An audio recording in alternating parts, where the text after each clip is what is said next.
Indonesia tak lagi sama seperti yang saya kenal. Saya melihat bagaimana warna-warni bangsa ini tidak lagi bergandengan tangan membentuk pelangi. Karena saya yakin bahwa mereka, orang-orang di sekeliling saya, tidak hanya berdiam diri. Mereka hadir dan siap menghormati segala perbedaan yang ada.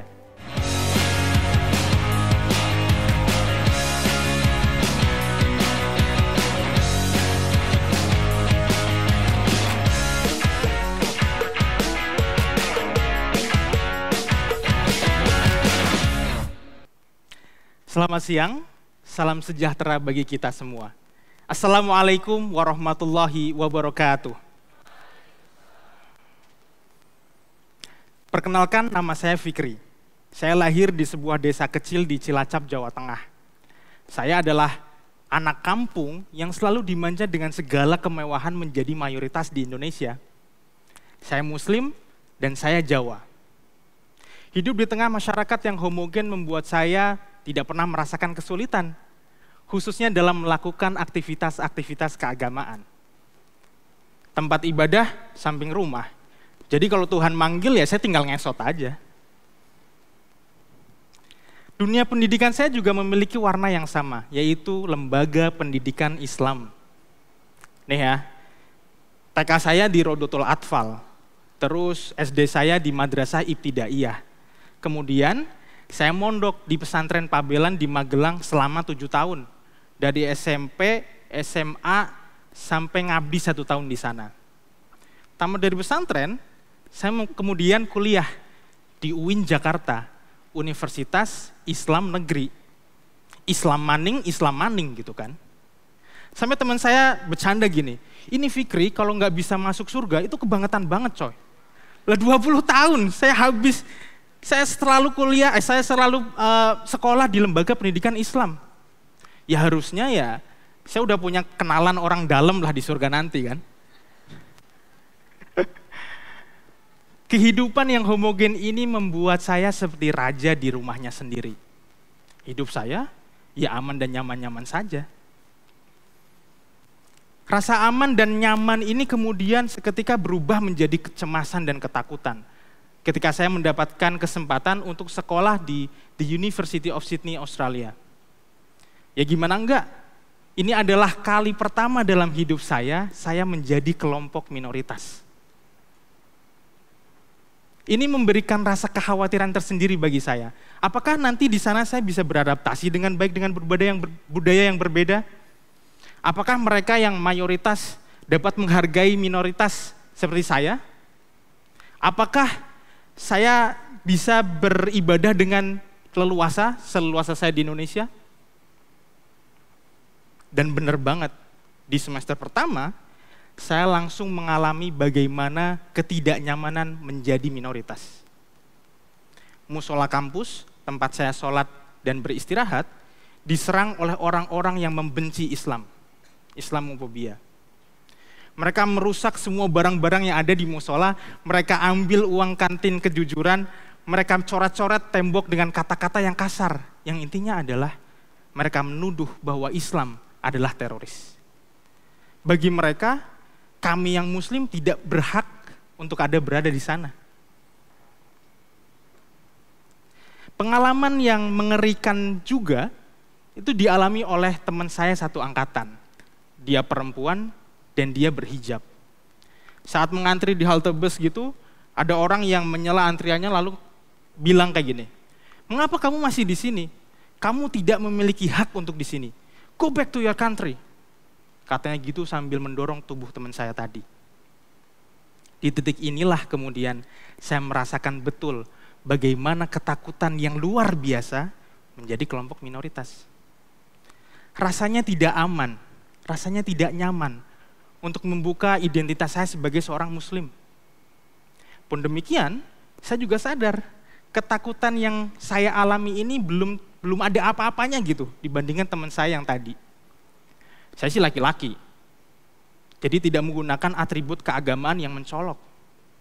Lah teman saya, perempuan, dia menggunakan hijab. Bisa dibayangkan bagaimana kegelisahannya hanya untuk keluar rumah. Mau copot hijab tapi ini ajaran agamanya. Tapi kalau tetap pakai hijab, dia terus dihantui oleh trauma. But you know what? Setelah kejadian-kejadian mengerikan seperti ini, selalu muncul banyak orang yang membantu. Orang yang jumlahnya lebih banyak daripada mereka yang mengganggu. Mereka mendatangi kami dan mengatakan bahwa we are so sorry karena kalian telah mengalami kejadian seperti ini, tapi satu yang pasti, bahwa kami menerima keberadaan kalian di sini dengan baik. Mereka menawarkan proteksi dan meyakinkan bahwa kami yang minoritas ini mempunyai hak yang sama, dan mereka yang mayoritas itu siap menghargai hak-hak minoritas seperti saya. Kemudian saya menjadi lebih aman, merasa lebih aman dan nyaman gitu untuk membuka identitas saya sebagai seorang muslim. Tapi saya bukan teroris. Saya oke-oke aja ketika misalnya saya harus sholat di tempat-tempat umum gitu ya, misalnya di kereta sambil duduk gitu, di bus, di taman-taman. Karena saya yakin bahwa mereka, orang-orang di sekeliling saya, tidak hanya berdiam diri. Mereka hadir dan siap menghormati segala perbedaan yang ada. Saya merasakan betul bagaimana masyarakat di sana dapat memanusiakan manusia. Jadi gini ceritanya. Di kampus nih ya, di setiap akhir pertemuan gitu, kita ada kayak semacam pesta.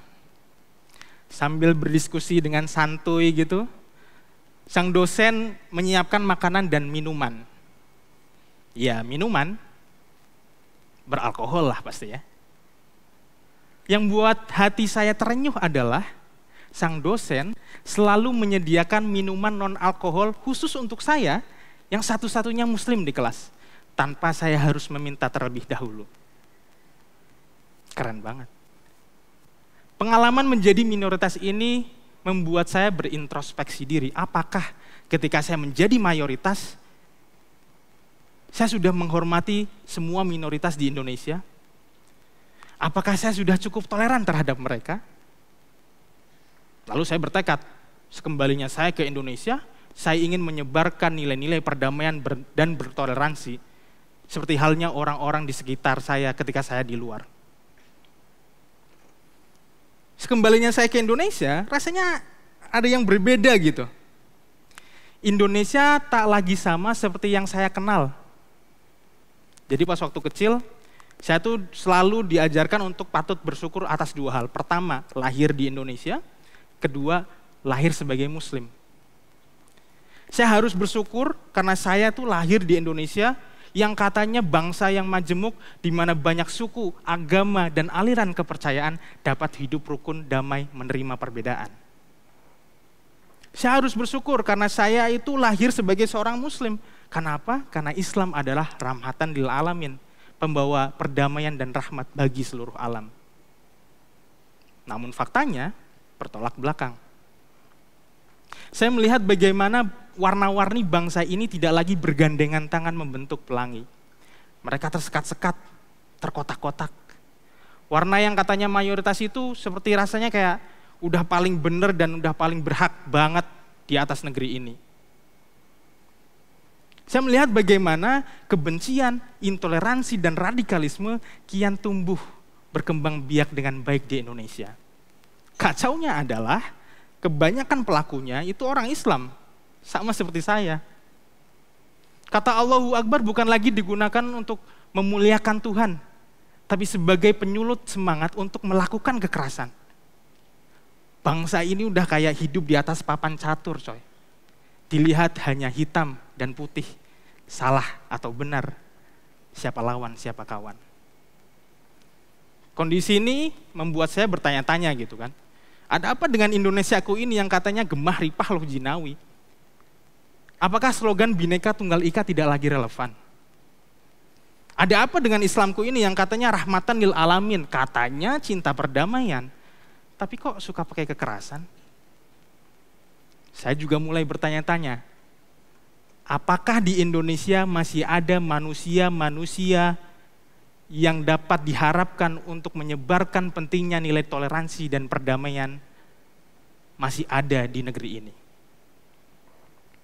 Hadirin sekalian, Convey Day diadakan untuk merayakan keragaman, berisi tentang cerita-cerita inspiratif dari mereka para penggerak perdamaian di Indonesia.